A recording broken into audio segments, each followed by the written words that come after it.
सायरा की 5 बहनें थीं। सायरा 2 बहनों से छोटी थी। बड़ी बहन की शादी हो चुकी थी। सायरा बहुत मासूम सी बच्ची थी जो कि बिल्कुल भी शरारतें नहीं करती थी। बस अपने दोस्तों के साथ खेलना पसंद था उसे। आज सायरा उठी, नाश्ता किया और अपने दोस्त के साथ खेलने लग गई और सायरा की बड़ी बहन और माँ घर के कामों में मसरूफ़ हो गए। अचानक दरवाजे पर दस्तक हुई। सायरा की छोटी बहन ने दरवाज़ा खोला। दादा अब्बू ने आवाज़ लगाई, कौन है बेटा दरवाजे पर? पता नहीं दादा अब्बू, कोई बुजुर्ग हैं। दादा अब्बू खुद उठ के देखने आए।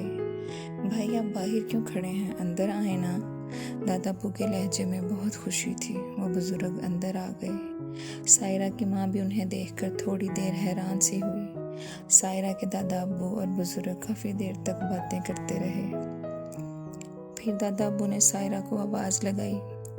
सायरा भागी भागी अंदर आई। जी दादा अब्बू, क्या बात है? उस बुजुर्ग ने सायरा के सर पर भी हाथ रखा और सायरा को कुछ पैसे पकड़ा दिए। सायरा ने वो पैसे खुशी खुशी अपनी माँ को दे दिए और दोबारा खेलने लगी। जब रात को सायरा और उसकी बहनें सो गई तो कुछ देर बाद सायरा के कानों में शोर की आवाज़ें आईं। सायरा चुपके से देखने गई। वो सायरा की माँ की आवाज़ें थी जो सायरा के दादा अब्बू से अपनी बेटी के हक और ज़िंदगी के लिए लड़ रही थी।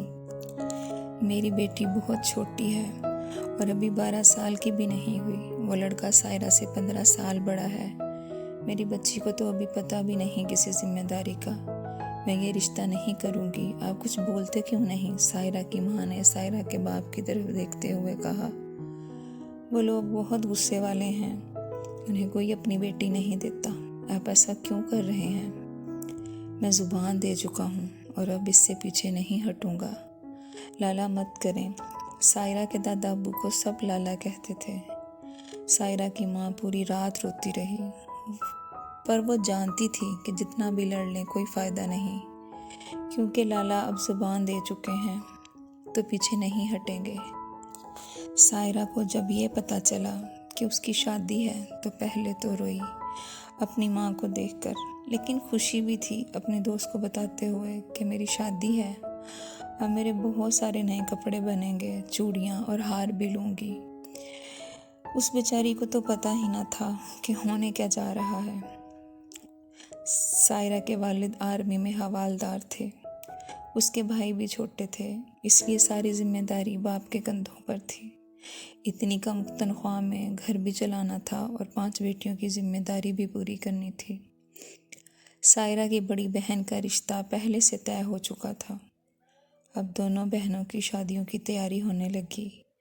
दोनों का जहेज भी तैयार हो रहा था और फिर वो दिन भी आ गया जब दोनों बहनें अपने अपने घर चली गईं। सायरा की सास काफ़ी बूढ़ी थी। सायरा की एक ही नंद थी, वो भी शादीशुदा थी, इसलिए अब सारा काम सायरा को ही करना था। सायरा को खाना बनाना नहीं आता था। उसकी सास बताती रहती और वो बनाती रहती थी। एक दिन सायरा ने खाना बनाया जो कि सही ना बना। उस पर सायरा के शौहर अहमद को बहुत गुस्सा आया। उसने सायरा को बहुत बुरा भला कहा और सायरा के वालिद को फ़ोन करके सायरा के बारे में शिकायत लगाई। सायरा के बाबा ने कहा, सायरा बेटा, आज मुझे तुम्हारी शिकायत मिली है, दोबारा ना मिले। किसी को इस बात से गर्ज नहीं थी कि सायरा एक छोटी बच्ची है।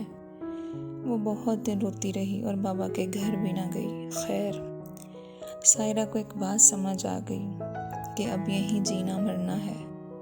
उसके बाद जो भी होता रहा, सायरा ने कभी जाकर अपने घर किसी को ना बताया। सायरा की शादी को 5 साल हो गए और घर में अहमद की दूसरी शादी की बातें होना शुरू हो गईं।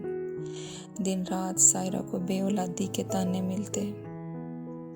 एक रोज़ सायरा ने नमाज पढ़ने के बाद अल्लाह से बहुत रो रो के दुआ की कि अल्लाह जी, मुझे भी एक औलाद दे दें ताकि मुझे बांझ होने का ताना ना मिले। बेशक आप देकर वापस ले लेना, बच्चों की दुआएं भी बच्चों वाली ही होती हैं ना। अल्लाह ने सायरा की दुआ कबूल कर ली। सायरा को चांद जैसा बेटा दिया। 1 साल बाद अचानक उसकी वफ़ात हो गई। उसके बाद सायरा के और 4 बच्चे हुए, लेकिन जिंदा ना रहे। फिर सायरा को याद आया कि उसने एक दुआ की थी अल्लाह से उसने फ़ौरन माफ़ी मांगी, तौबा की, फिर अल्लाह ने ज़िंदगी वाली औलाद से नवाजा।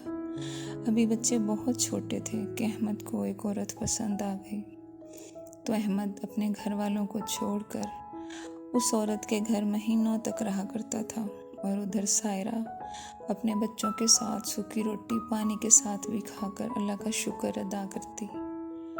सायरा ने सिलाई का काम किया और अपने बच्चों को पढ़ाया। सायरा का एक बेटा बहुत समझदार और नेक था।